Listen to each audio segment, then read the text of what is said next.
Hello, and welcome back to AI Script to Screen with Quint Bower. Each week we explore how AI is reshaping storytelling, production, and how ideas move from script to screen. This episode is a direct message.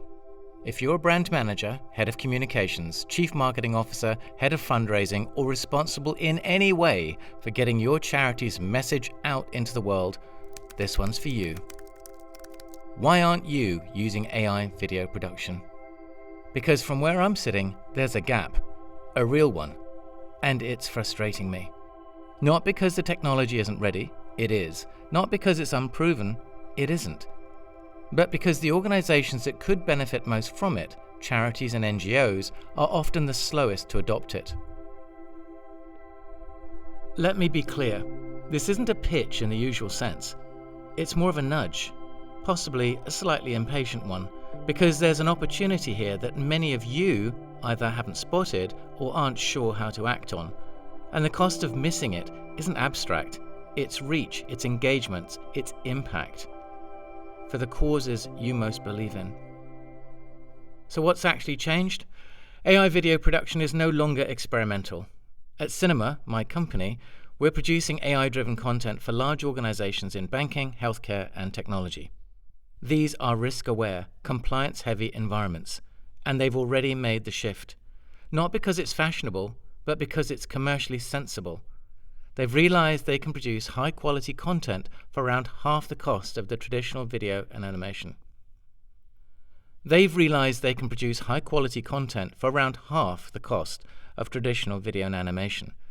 Not free, not trivial, but materially more efficient. And that's where the disconnect starts. Because many charities are operating under financial pressure, budgets are tight, funding is uncertain. Some of that pressure has increased recently with changes to international funding structures, like Medicaid. And yet, the tools that could help stretch those budgets further, well, they're not being fully used. So how does this actually work? Let's make it practical. You might spend around £10,000 on an initial fundraising video. Now, that sounds like a lot, I realize. But what you're really paying for isn't just the video. You're building a reusable asset. Through that process, you create what's known as a LoRa. In simple terms, that's a trained visual identity, a character, a style, a consistent representation of your brand, one that exists. You don't start from scratch again. So subsequent content becomes significantly cheaper, say £6,000. Often less, sometimes much, much less depending on scope. And the real value is in what comes with it. So you can cut the video into multiple short formats, translate voiceovers into different languages within hours, extract stills for campaigns for social and print, reversion content quickly for different audiences. One production becomes many outputs. I'm sure you get the idea. And that's where the efficiency compounds. So something that's just become possible might sound a little uncomfortable at first, but it's now possible to recreate people who are no longer alive. Handled badly, this is problematic. Handled properly, it can be meaningful.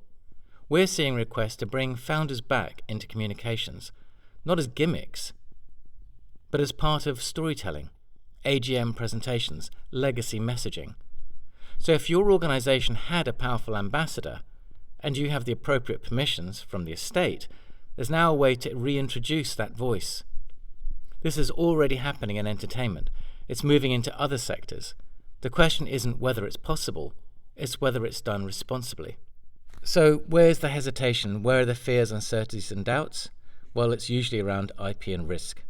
And this is where most of you understandably pause, quite rightly.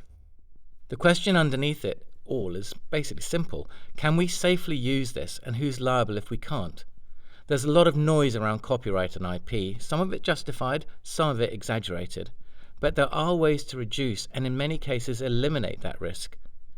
So what we do is create a controlled environment, a walled garden is what we call it.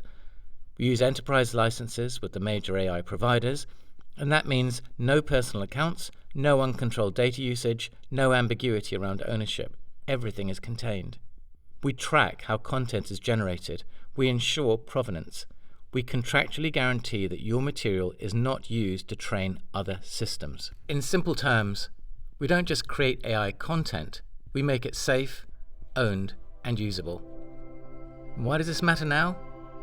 Because the organizations we work with in the corporate world have already understood this. They've moved. They're producing more content, faster, and at lower cost. Charities and NGOs should be benefiting from this more than anyone. Because for you, this isn't just about efficiency, it's about reach. It's about getting your message in front of the people who need to hear it in a way that's timely, relevant, and scalable. So if you want to see this in practice, look at the work we're doing closely with the National Association of Children of Alcoholics in the UK. Or better still, speak to them. Mention my name. And if this has sparked something, even just a question, then it's worth exploring. Because the opportunity is already here. It's just unevenly distributed. As always, I'd love to know your thoughts.